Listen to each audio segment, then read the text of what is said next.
Super bantamweights and foes, Brandon Figueroa and Stephen Fulton, are fit for revenge to be served or no as they approach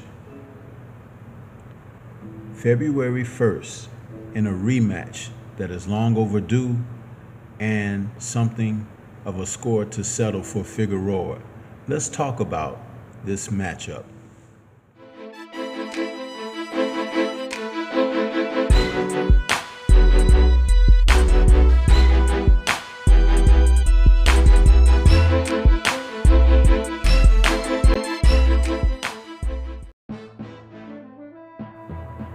Initially, when they faced a showdown at Super Bantamweight back in 2021, Brandon Figueroa and Stephen Fulton came together to prove who would be the better of the two as they faced WBO and WBC titles on the line going against one another in a head-to-head clash that saw a classic bout for these two gentlemen when they faced off.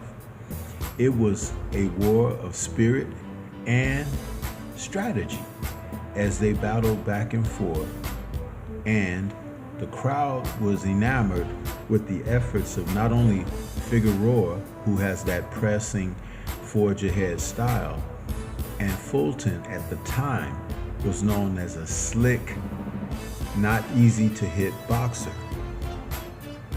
He opted to engage Figueroa in this fight.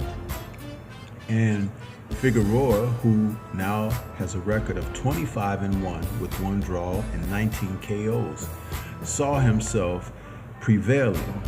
But the judges' scorecards that read 116-112 twice and 114-114 had Fulton pulling ahead for a majority decision. I felt that Figgy had done enough to win this fight. He pressed Fulton, who was not necessarily comfortable, but was able to sustain and counter what Figueroa was doing. But he wasn't really fighting his fight. He was fighting Brandon's fight, which makes a difference in the fight overall, and it should have an impact on what the judges saw.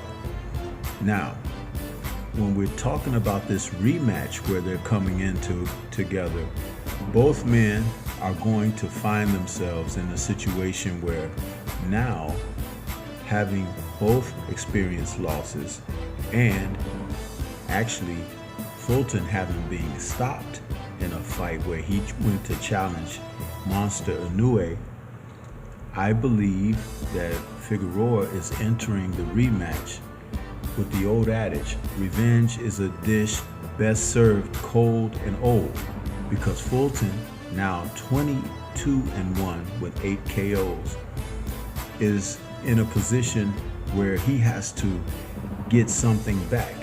And in this fight, he may not necessarily be able to get back what he's looking, because the knockout to Monster Inoue was a brutal knockout.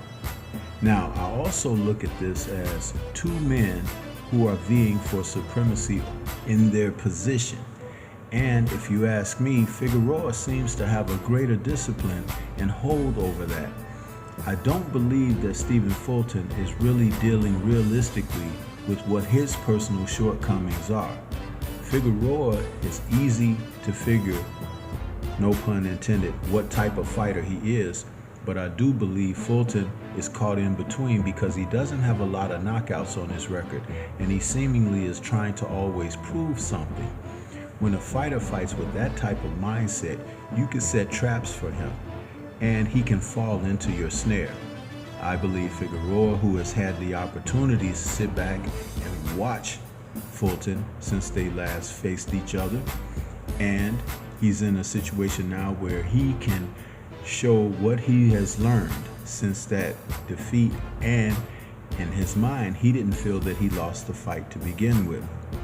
A common opponent that they have, Carlos Castro, whom Figgy faced in July of 2022, and Fulton just faced in September of 2024.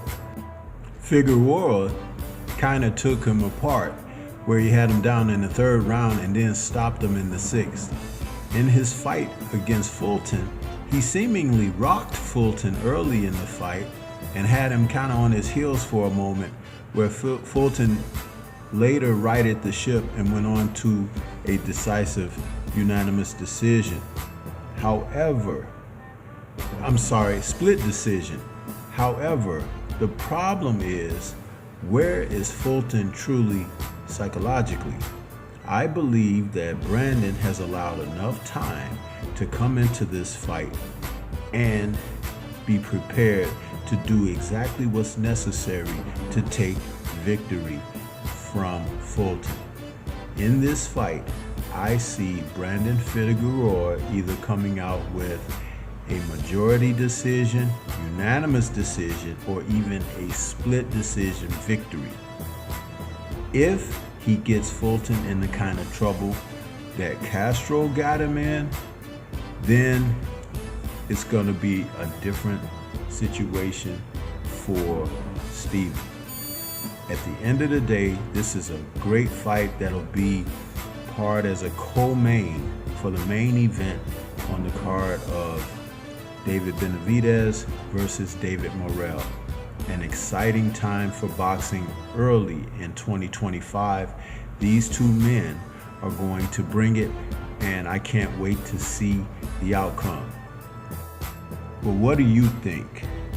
This is Stormy B-Man. Shout out to the mighty LDBC and Liberated Perspective, a third eye view of the world. For more content such as this, please like, comment, subscribe, and share.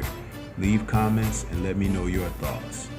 Peace to everyone out there, and everyone please remain safe.